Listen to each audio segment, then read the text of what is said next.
सातारा नाम के एक गांव में गंगा नाम की एक लड़की थी जो खाना बनाती थी। वो अपने परिवार के साथ रहती थी। गंगा बहुत ही गरीब थी। उसका पति एक फैक्ट्री में झाड़ू पोछा का काम करता था, जिससे उनका गुजारा होना मुश्किल था। गंगा लोगों के घर खाना बनाने का काम करती थी। आज आने दो गंगा की बच्ची को, कल कितना गंदा खाना बनाया था। आज वो आएगी तो उसको मैं कल वाला बासी खाना खाने लगाती हूँ। अरे चुप रहो, कुछ मत बोलो गंगा को।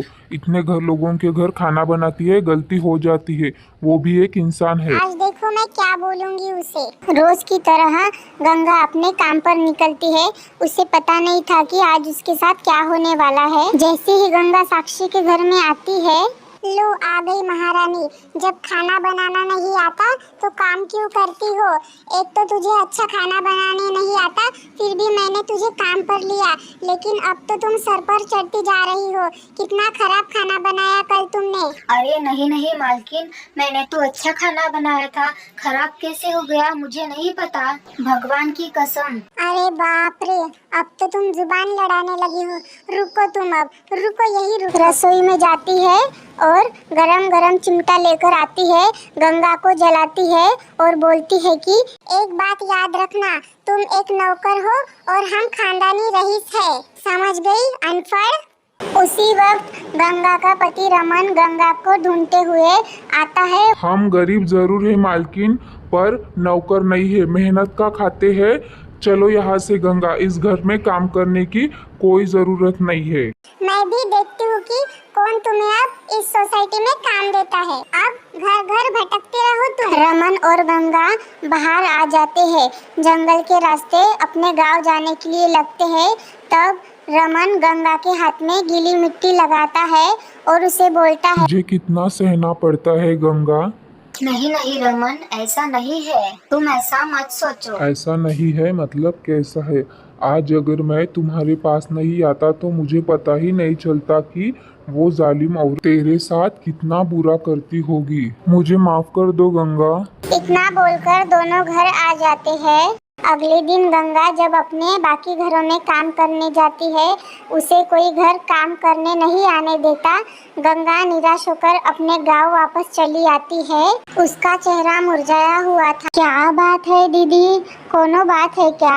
आज आपका दिन कुछ ठीक नहीं लग रहा, कुछ हुआ है क्या? अरे गंगा, अब तेरी दीदी अब तुझसे कभी सब्जी नहीं खरीद पाएगी।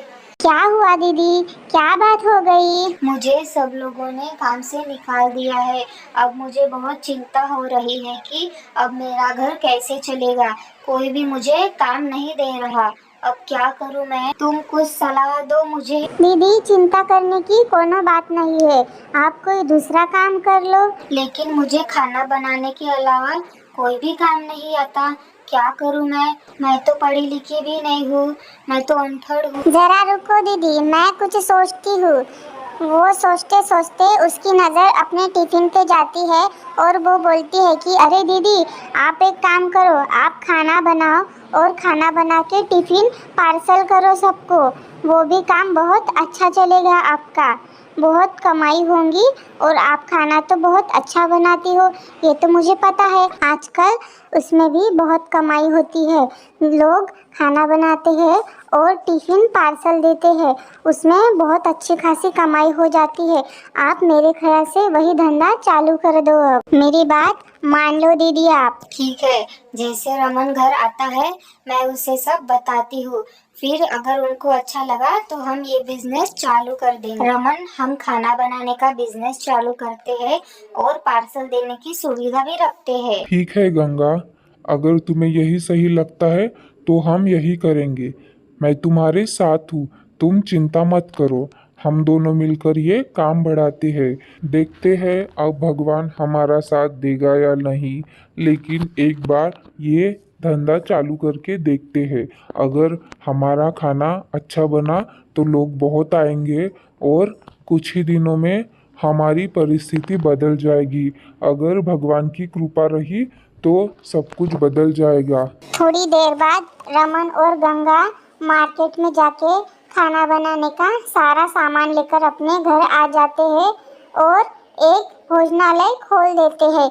उसका नाम रखते हैं बिंदिया का भोजनालय। सब्जी वाली रास्ते पर सब्जी बेच रही थी और उसे सामने दिखता है कि बिंदिया का भोजनालय। अरे बाप रे, दीदी ने मेरी बात मान ली और भोजनालय भी डाल दिया। अरे ये बिंदिया का भोजनालय किसका है? ये हमारे दीदी का है। बाहर से तो अच्छा दिख रहा है, लेकिन एक बार खाना खा के देखना पड़ेगा कि खाने में स्वाद है या नहीं कुछ। मेरे दीदी के हाथों में तो जादू है। उसके हाथों में स्वयं अन्नपूर्णा बसती है। वो इतना खाना अच्छा बनाती है कि एक बार जो गया वो बार बार जाएगा। एक बार आप जरूर जाकर देखना और खाना भी खा लेना, फिर पता चलेगा आपको कितना अच्छा खाना बना था। ठीक है, अब तुम इतनी तारीफ कर रही हो तो जाकर देखना ही पड़ेगा। वो गंगा को अपने घर बुलाती है और बोलती, गंगा मुझे पता चला कि तुम बहुत अच्छा खाना बनाती हो। एक काम करो, एक दिन मेरे घर पे खाना बना कर दो, उसके लिए मैं तुम्हें पैसे देती हूँ। ठीक है दीदी, मैं आपके घर खाना बनाने के लिए तैयार हूँ। कब आना है बता दो। जिस दिन टाइम मिले तब आ जाना, ठीक है? गंगा अगले ही दिन उसके घर जाकर खाना बना देती है और दूसरी तरफ रमन भी अपना काम करता है। जिन जिन लोगों के ऑर्डर आए थे, रमन उन सबके घर जाकर उनको खाना पहुंचा देता है। सबसे प्यार से बात करता था। अरे गंगा, आज तो हमारी बहुत अच्छी खासी कमाई हो गई। आज का दिन तो बहुत अच्छा था, बहुत कमाई हो गई। सब कुछ भगवान की कृपा से हो रहा है। भगवान की कृपा है, लेकिन कृपा तो सब्जी वाली की भी है। अगर उसने हमें ये नहीं बताया होता तो मैं तो बस लोगों के घर काम करते करते पूरी जिंदगी गुजार देती थी। मुझे उसका शुक्रिया अदा करना चाहिए। गंगा रोज सुबह अपने भोजनालय में खाना बनाती थी और उसका पति जिन जिन लोगों के ऑर्डर आए उन सबको टाइम पर खाना पहुंचा कर देता था। वाह रमन, तुम्हारा खाना तो बहुत लाजवाब होता है। हाँ चाचा, आप सबका आशीर्वाद है बस, और कुछ नहीं। हमारा आशीर्वाद सदा तुम्हारे साथ रहे बेटा। ऐसे ही तरक्की करो, खूब मेहनत करो। भगवान भी तुम्हारे साथ है और हम सब भी तुम्हारे साथ। ठीक है चाचा, मैं चलता हूँ अब। मुझे बाकी लोगों के टिफिन भी देने हैं। ठीक है बेटा रमन, अब जाओ तुम और अपना ध्यान रखना। ऐसे ही खूब मेहनत करते रहना। ऐसे ही रमन और गंगा का बिजनेस बहुत अच्छा चलता है और उनकी परिस्थिति भी सुधर जाती है। Please like, share and subscribe दोस्तों।